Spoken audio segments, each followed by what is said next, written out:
Well, hello. My name is Brian Beneduce, and thank you again for tuning into Brian Beneduce Facebook Live. I believe this is our third week, and I'm going to keep the intro a little short today because I've got an interesting story for you. As promised, what I'm going to do, many of you have asked to talk more about business and sales dealing with agoraphobia. And I couldn't like that more because, as you can imagine, going through the fears and the emotional torment that I did and trying to build up a company, it was hell to say the least. But in any event, I've come up with every bottle tells a story, and this is very true because I walk into big box stores, retail stores, CVS, Walgreens, so on and so forth, and I see bottles, and I see what I went through to get that particular bottle / company. So what I decided to do today was have my brother, who's now running my company, walk into our stock room, grab a bottle, and it has to be a company that we still have from years ago, and it's somebody that I got. And what he did was he put it on my desk this morning, and I wrote down some notes, some detailed notes. And it's amazing what I can remember about the particular bottle and the company. And I can't remember my cousins' names, but I can remember this stuff. So it's pretty interesting. So again, we're going to call it, I'm just going to tell you about this. This is what's called a 12-ounce gas line bottle. And all I'm going to do is give you stats, and then I'm going to get into the story. So, as you know, I worked for my dad from 1979. I went to work from 79, but I actually started selling in 1987. In 1990, his company, we went out of business, and I started Ocean State Packaging in 1991. So, this bottle is from 1998, and at that particular time, and here's the stats. It's 1998. I was married. My daughter Jen was 7. Mike was 4, and my anxiety tree was in full bloom.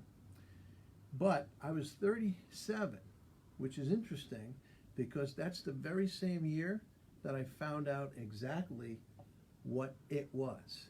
So that's the interesting part of this particular bottle that he picked today.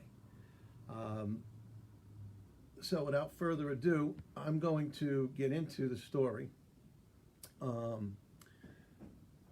So it's one bottle, one story. So after months of calling, I finally got an appointment with this customer in New York City. It's at a building called at 11 Penn Plaza, and that was on 7th Avenue. It was the 12th floor at 10 o'clock in the morning, and it was the head buyer for a large automotive company. They were buying from one of my biggest competitors, and getting a chance to get in the door would be incredible. And I'd be recognized in the automotive packaging industry, which was huge for me back then. Now, most people would be so happy to even get a meeting.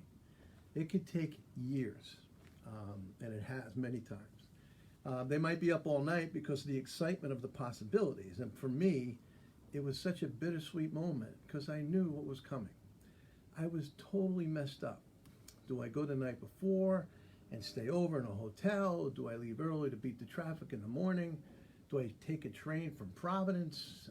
Do I go to Stamford, Connecticut, park at a hotel and take a train into Central Station the next morning? But remember, I got to know where the nearest hospital is if I stay over. And all I'm doing is trying to fool myself because I know there would be no way I would take a train because I had no control. But that's me fooling myself in the moment to try and calm down. It was better to take the train than, all the other crap. So because it's summertime and it stays light till like 8:30, quarter to 9 at night, I'll leave like 6 o'clock. And then I remembered that my daughter had a U7 soccer game and I'm the coach. So the whole time I was coaching, watching her play and talking to the little kids on the team, my stomach ached and there was such a buzzing in my head. And I just remember saying, please, let's get this game over with so I can just leave tonight, stay over, and then first thing in the morning, take the train in from Stamford. Well, The IBS movement started from being just so nervous, and it was kicking in. We won, and we all went for ice cream. And I remember sitting at the picnic table at Inside Scoops and smelling the flavors of the ice cream and the mowed lawns and seeing the ice cream on my kids' faces and wishing I could be as happy as everybody else looked. Wishing how I wanted so much to be normal, just like a normal dad that enjoyed the moment. But it was closing in at 7 o'clock, and I had about an hour and a half to get through Connecticut, and that's without traffic. We hugged, and I remembered leaving from the ice cream shop. And I watched them leave while my kids were waving out the back window. And there I was, all alone with my anxious, nauseous self. And them relying on their scared-to-death dad to provide. So my wife took the kids home, and I went on my petrified way to Route 95 South, just wishing I could follow them home and assist and give my kids a bath. So as I traveled, I put the windows down, and I remember smelling the hot air of summer. And I passed through Connecticut, and I saw little leaguers playing ball, and I heard the parents cheer, and it hit me for some reason to sign Mike up for T-ball and get involved in my town's baseball program, and I have no idea why. But honestly, smelling the hot dogs in the air made me happy for about 3 minutes. As I went past New Haven, it was around exit 42, I started to see traffic and buildings, and it brought me right back to my reality that soon I'm going to be once again alone with my horrible thoughts tonight. So by the time I got to Darien, which is not far from the Marriott Hotel in Stamford, I was completely and utterly exhausted mentally. There was a hospital nearby, so I felt okay.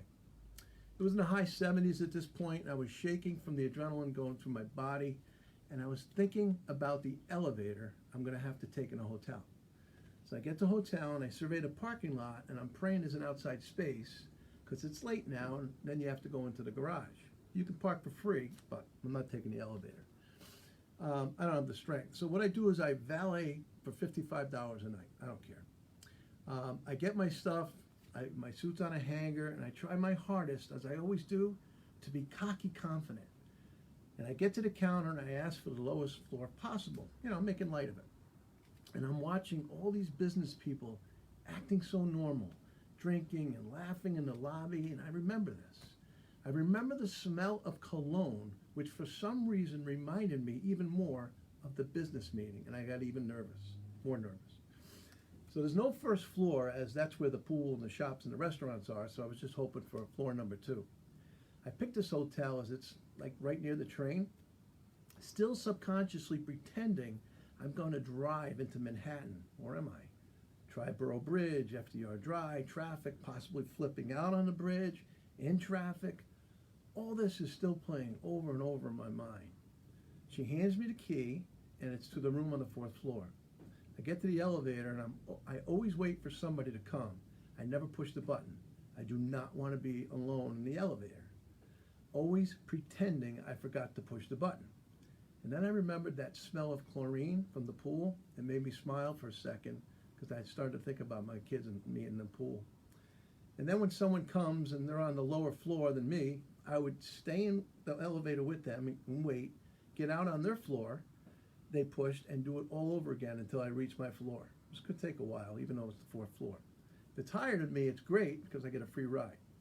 The stairs in these downtown hotels were sometimes locked and the alarms would go off. So now I'm in my room, I'm sweating, exhausted, and starving. I called my wife and I told her where I was, and I heard my kids in the background yelling, "Hi, Daddy!" And after saying I love you, and she said it back with a sincere good luck, I hung up and I felt like a loser, like a piece of crap, like not worthy to even be doing what I'm doing, not telling anyone, lying and feeling completely helpless and lost. Not going back down to the bar because I'm too involved with thinking about how I'm going to get to my appointment tomorrow morning in the city. Never ever once thinking about the customer and the possibilities of hopeful new business. Never once. So I ordered room service and I put on any baseball game for a distraction. The Yankees I were actually playing. I could care less. I hated the Yankees, but it was baseball. I got some type of fish because I never ate meat alone in my room. Biggest problem was worrying about swallowing and choking and how to get help. This is what you think of. I finished, drank around 4 to 5 beers from the ice bucket I ordered, and I drifted off. I didn't need any alarm, I knew that. I grabbed the train schedule from the front desk the night before, and I saw a 7:15 that gets into Grand Central Station at 7:55. When I woke up, the TV was on. It was 4:30 or so in the morning, and that's it. I'm up. Now, most people might go down, read the paper, have breakfast, come back, and put on their suit, etc. Me, once I'm down there, that's it. So I started to rethink my travel plans, and I fought, and I decided to pretend like I was, a business person. Same trick again with the elevator, and I had to pretend I was reading a newspaper so people would honestly think that at 6:30 in the morning, I'm not just staring at an elevator door, not pressing a button. So I took my suitcase and overnight bag with me, and they had a car that took you to the train. It was a Wednesday, and all these business people were in there with me. And they were talking about the game, the business, and other stuff, and I remember the smell of coffee in the car and how bad I wanted one, but knowing it would just make me even more nervous and have IBS situations in the city. You don't want that. And here's another thing I remember. 2 guys were talking about a meeting. They were going to JFK to take a red eye back to California. I just stared at them in awe. How the hell? I'm fighting to get on a train, and I honestly tried to fathom that whole scenario, and I got even more nervous. So we get to the train station. I realize I have my overnight bag. I was so nervous, I forgot to put it in my car. So as we board the train, I'm literally shaking. I know we have to go under the city, and I know it is for about 15 minutes. And I also know in the summer, they're constantly losing electricity. And I said, please, Lord, don't let this train stop. And I remember that vividly. So I'm sitting on a plastic bench on the train in my suit, my overnight bag and briefcase, and a not read newspaper. And I try to act like everybody else. So as we're traveling, I'm staring out the trees and speeding by, and I'm trying to smile, and I'm thinking about my wife and taking the kids, to the swim club and them playing with their little friends, and I'm happy. And then it gets dark and the lights flicker. Am I really the only one that notices?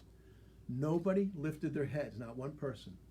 Turning the newspapers and whatever they were reading, it didn't faze anybody.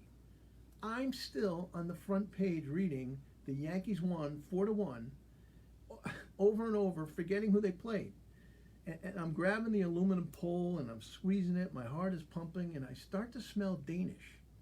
The person next to me is eating an effing Danish. What if she chokes and we're underground? She doesn't think like that? So the train stopped and I thought I was going to throw up. But it was stopping, as it always does, to let other trains switch tracks or whatever they do. And I started to see stops. They weren't ours, but at least it was life. And I felt a little better. They called our stop and everybody got off. I was literally hyperventilating to myself. So I'm trying to catch my breath without anybody else seeing. I was drenched and it was 8 o'clock in the morning. So now I'm in the city. I have 2 hours to kill. So I go to the bathroom and I take my jacket off to wash up. I'm trying to look professional again. And I'm staring at a homeless man who was smiling at me at the corner. And for some reason, I just calmed down. I walked to a deli and I remember ordering 8 eggs, scrambled eggs, and peanut butter and toast. I needed protein because I was training like a nut. Excuse me, this thing is, I'm sorry. So anyway, an hour goes by and it's easy for an hour to go by in New York and people watch. So as I'm eating, I'm getting an upset stomach. And I'm not because of the food, because I'm thinking about how the hell I'm going to get back. Plus, I never told them about the car, so I'm going to have to pay another $55. Maybe they'll just take a cab back. And that's what I did. I fooled my mind into a false lie. As I walked into the building, now I'm really getting nervous. It's not that I don't know what to say at all about the product or even the pricing. I know that like the back of my hand. It's everything else. The 12th floor and running out of the room like a lunatic, or not be able to talk, hyperventilating, not sure what this beast had in store for me. If there were elevators in a city building, I knew from experience there were no stairs to be taken. So as I enter the building, I find my customer's name in the encased glass they had on the wall, and I did the same trick with the elevators, but with experience, I know, to leave enough time, especially on the 12th floor. It's not like a lobby of a hotel. So I arrive, and luckily somebody went up to the 12th floor, and there's this big glass window to the right of the door I'm supposed to go in, and I look outside, and I get dizzy. And my head is ready to explode. It's pounding. It's pounding so hard, and I can feel my heart beating in my ears. I start to feel the guilt that comes with the panic. I'm comparing myself to people I know. I now do what's needed, and I go into the men's room, and I go to the stall, I close the door, I go to the bathroom, and sitting on the toilet, and I'm playing Rocky on my Walkman. I'm trying to get up enough fight to go talk to an individual or group of people that could change my life and my family's. All these feelings from yesterday to this one moment.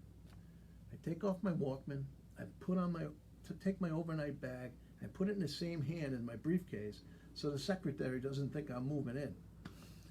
So as I open the door, I look in the room, and there's only two people. My guy and his secretary. It was his satellite office in the city where he worked for 2 days a week. Here I was petrified. I might have to speak to like 10 or 15 people, and it's one guy. He's in jeans and a polo shirt, never forget it. He comes over and says hello and asks if I could do him a favor. He needs to do a few things, and can we reschedule? This happens a lot. So as my heart rate was dropping, I was ready to say, are you kidding me? Do you have any idea what I've been through? So then he says, or we can meet downstairs in a few hours for lunch. So I shook his hand and I said, I'll be downstairs in the cafeteria, if that's okay. He says, I'll meet you there at 12. So as we ate, we spoke, and we had a semi-successful lunch. I was never completely relaxed because I knew it was going to be rush hour and I'd be stuck in it over bridges and all the way home. And back then I was happy to get one meeting, forget about multiple meetings around the area. And then my customer asked me to come upstairs because he had a new project he wanted me to quote on. Millions of bottles. I was so mad because I was saying to myself, you couldn't bring the damn thing down with you? But I guess he had to make sure I knew what I was doing. So here was a guy who, despite me asking him to meet, downstairs for lunch, was ready to give me a shot at even more business. And I was mad at him. So when we got up to his 12th floor, my heart was going about 200 beats per minute. And again, thinking of the ride back. I'm not even worried about this business. So he checked his messages. I remember looking out the window. And I swear I remember saying to myself, again, I don't belong doing this. Maybe I should just coach a baseball team or something. It's not worth it. I'll just lie to my wife and say that the plastic business is just too competitive. He walked back in, and as I have always been able to do, I faked it. No one ever knew what I was feeling, ever. He handed me a bottle, which as soon as he did it, I calculated the profit to be about $120,000 a year on this one bottle. And I shook his hand, and I walked out the door. I'll figure out the particulars later, but once again, the facade worked. People move across the country to make what I was going to make on this one particular bottle, and I was not even thinking about the damn thing. As mentioned, being a mechanic and working on the machines for so long, it made it easy for me to, be able to tell the truth and help customers with their, packaging problems. So they trusted me very quickly, excuse me. But now I had to go down the elevator, and I waited and waited for somebody to come because there was no way I was going to go down alone. I was physically and emotionally exhausted. What if it stopped? I honestly thought I would pass out or die in there. Finally, somebody did come, my customer. So he asked, what I was doing still there, and I lied and told him I was in the men's room. Well, of course, he waited and, he chatted with me until the elevator came down to the 12th floor. It opened, I got in, he turned to go. I hated him at that minute. I pressed 11, and I remember the small iron doors closing, and it went down one floor, which to me seemed like an eternity. I'm sweating bullets, I waited on the 11th floor, I swear, for about 15 minutes. It's weird because I remember every floor I was on had a particular smell, good or bad. Just strange. Gets your senses are heightened. My problem was it was almost 3 o'clock and it was rush hour was coming, and I still had to get back on the train, fight the beast, and then get in my car from the hotel and then drive, being bumper to bumper traffic all through Connecticut. Finally, the elevator door opened. It was on the 11th floor, and there were 7 people in a small little box. And it had 7 people in it, and 5 got out, and it was like a breath of fresh air. I got in with those 2 people. The doors closed. I panicked. Then it got worse. It went up. I bit my lip so hard, I remember tasting blood. They got out, and I pushed L. The elevator stopped maybe 5 times on the way down, and each time it got closer and closer to the lobby, my heart would slow just a little bit. When it got to the lobby, I got out and I noticed I had cried. I didn't even know it. I was crying. Truth be told, very rarely on a very first visit, a customer gives you a bottle to quote on. Usually it takes an average of 5 to 6 visits, because you're essentially trying to break up a relationship that they already have. And, come to find out, the reason he gave me this was he trusted me, and to quote on, but he trusted me enough, and his supplier couldn't keep up. So the train home was so full. I remember being on the track and looking and saying, maybe I should just get off and take another. But I stuck the headphones on, and I was just playing Rocky, and my adrenaline was in full fight mode. I was in, panting heavily until we came out from from the city. I just remembered watching people, and I was so pissed because it looked like they were just sitting in the living room. So I still had the newspaper with me and decided to pretend I was okay. I remember reading how the Yankees and the Sox were fighting for first place, and Jeter went like 3 for 4 and Torrey got ejected. And I started laughing to myself. I watched the game, I looked at the paper, and I completely forgot that the Yankees played the Orioles that night. I read it at 5:30 the following day. The trip home was horrible until I got to the sign that read, "Welcome to New England." I remember pulling into my driveway and our beagle barking because Daddy was home. Rob was pushing little Jenny on my little swings in the backyard, and Mike was playing nearby. They had the backyard floodlights on. I was completely and utterly exhausted. My wife turned when she saw, the headlights, and Tippett was the name of our dog, was barking. She came over and gave me a big hug. I showed her the new bottle was hanging off my pinky, and she looked at the 12-ounce gas line bottle and said, "Can you make it?" And I remember this clear as day, and I'm choking up. She was referring to the bottle, and I said, "I hope so." And I really and truly wasn't sure. See you next week.